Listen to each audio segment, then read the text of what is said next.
عزیز ساتھیوں، عزیزان گرامی وقار، رمضان المبارک کے 30 روزے مکمل ہو چکے الحمدللہ، اور ہم کل عید منانے جا رہے ہیں۔ عید الفطر کی تیاریوں میں پورا عالم اسلام لگا ہوا ہے، خصوصاً ہند۔ عزیزان گرامی، وہی عید جس کی تیاریوں میں ہم 1 مہینے پہلے سے انتظار کرتے تھے بچپن میں، پورے گھر والوں کے لیے کپڑے سلوانا، گھروں میں رنگ و روغن کرنا، عورتوں میں مہندی کی رسم، کھانے پکانے کی تیاریاں۔ مگر میں آپ کو بتانا چاہتا ہوں، یہ 2021 کی عید کیا وہی تمام خوشیاں لے کر کے ہمارے گھر آئی ہے؟ جبکہ ہم کل عید منانے جا رہے ہیں ہندوستان میں۔ پہلی بات تو یہ ہے کہ ہمیں مسجدوں سے دور رکھا گیا ہے، ہمیں نہ مسجد جانے کی اجازت، نہ عیدگاہ میں جانے کی اجازت، سوائے چند افراد کے۔ ہم مکفل اپنے گھروں میں بیٹھے ہیں، ہم سے عبادتوں کی توفیق چھینی گئی ہے، جماعت کثیرہ کی توفیق چھین لی گئی ہے۔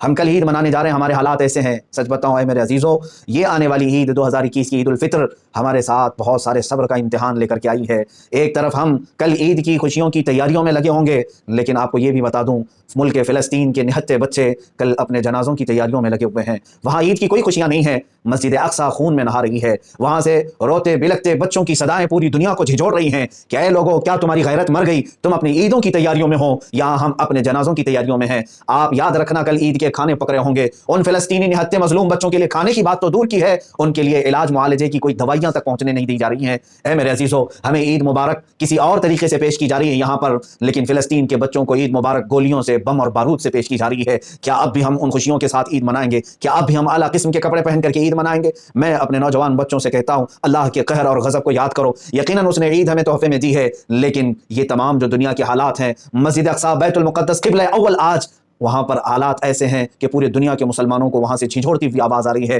تم خوشیوں میں اتنے نہ اتراؤ، یہ جو آگ لگی ہے فلسطین میں، اس کی چنگاریاں قریب تمہارے گھروں تک بھی آئیں گی، تمہارے خرمن کو بھی جلانے والی ہیں۔ اس لیے میرے عزیزوں، زیادہ نہ اتراؤ۔ ایک طرف فلسطین خون میں نہا رہا ہے، دوسری طرف یہاں ہندوستان میں ہم عید منانے جا رہے ہیں، جبکہ میرے مصطفیٰ کریم صلی اللہ تعالیٰ علیہ وسلم کی شان میں گستاخیوں پہ گستاخیاں ہو رہی ہیں، گندی گالیاں دی جا رہی ہیں۔ رسول مختار صلی اللہ تعالیٰ علیہ وسلم کی شان میں نازیبا کلمات، قرآن عظیم، اسلام اور اللہ رب العزت کو نشانہ بنایا جا رہا ہے، اور ہم کل عید منانے جا رہے ہیں۔ تیسری بات یہ ہے کہ میرے عزیزو، رب تعالیٰ کا قہر اتنا عام ہے کہ پورے ہندوستان بھر میں موتیں اتنی عام ہیں کہ لوگ جنازہ اٹھانے کو تیار نہیں ہیں۔ لوگ اس قدر مر رہے ہیں کہ لوگوں کے لاشوں کو دریا برد کیا جا رہا ہے، بہتے ہوئے نالوں میں پھینکا جا رہا ہے۔ یہ تو ہمارے حالات ہیں۔ عید ہمارے لیے کون سی خوشیوں کی سوغات لے کر آئی ہے؟ یہ ہمارے احتساب کا وقت ہے، مولا کے حضور گڑ گڑانے کا وقت ہے۔ تم اپنے جسموں پر قیمتی لباس ڈال کر یا کل کے دن آنے والے خوشیوں کو اپنے لیے نافرمانیوں اور خدا تعالیٰ کے نافرمانیوں میں ملوث کر کے دن نہ منانا۔ اے نوجوانوں، یاد رکھنا، تمہارے لیے بھی اللہ کی پکڑ آ سکتی ہے۔ یہاں ایک طرف کورونا کی مرض نے قہر ڈھایا ہے، تم اپنے گھروں میں مقید ہو، لوگ بیماری کے خوف سے مرے جا رہے ہیں، اور سب سے بڑی بات یہ بھی میں بتاؤں، اللہ کے قہر اور غضب کی ایک نشانی ہندوستان میں ہمیں جو دیکھنے مل رہی ہے،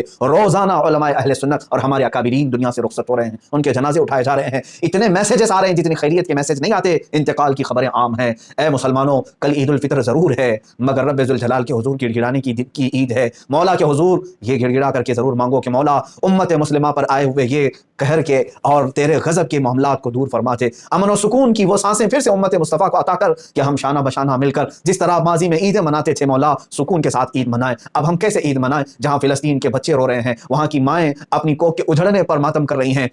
ہم کیسے عید منائیں جہاں لوگوں کی صفوں سے زیادہ جنازوں کی صفیں لگی ہوئی ہیں، قطاریں میتوں کی لگی ہوئی ہیں؟ ہم کیسے عید منائیں جب تیرے نبی کونین صلی اللہ علیہ وسلم کی عزت سلامت نہیں ہے؟ ہم کیسے عید منائیں جہاں قرآن عظیم اور رب ذوالجلال اور اسلام کی عزتیں پامال کی جا رہی ہیں؟ ہم کیسے عید منائیں؟ اور آج کے حالات میں ہماری بچیاں، ہمارے بچے، سب کے لیے میں یہی گزارش کروں گا، کل کی عید نہایت سادگی سے مناؤ، نہایت سادگی سے مناؤ، نہایت سادگی سے مناؤ۔ کل جب تمہیں عید پڑھنے کا موقع ملے تو ان مظلوم فلسطینیوں کو ضرور یاد رکھ لینا جو عید اپنے ماں باپ کی لاشوں کے ساتھ منا رہے ہیں۔ کوئی عید اپنے بھائی اور بہن کی لاش کے ساتھ منا رہا ہے، وہاں پر کھانے پینے کے اور علاج معالجے کی چیزیں نہیں ہیں، ان کو یاد کرتے ہوئے کل کی عید منانا۔ اے مسلمانوں، خوشیوں میں نہا جانے کا نام ہی عید نہیں، بلکہ ایمان یہ ہے کہ تمام مومنین کا درد اپنے سینے میں رکھیں۔ اللہ کریم ہم سب کو یہ آنے والی عید الفطر بہتر سے بہتر انعامات عطا فرمائے اور امن و امان عطا فرمائے۔ مولا فلسطین کے بچوں پر رحم فرما دے، عراق، افغان، یمن، شام کے بچوں پر رحم فرما دے، برما، کشمیر کے مسلمانوں کی تو حفاظت فرما۔ اے کریم خدا ارحم الراحمین، تو نے عید ہمیں دیا، یقیناً یہ تیرا انعام ہے، مگر مولا امت مصطفیٰ کو خوشحالیاں عطا فرما۔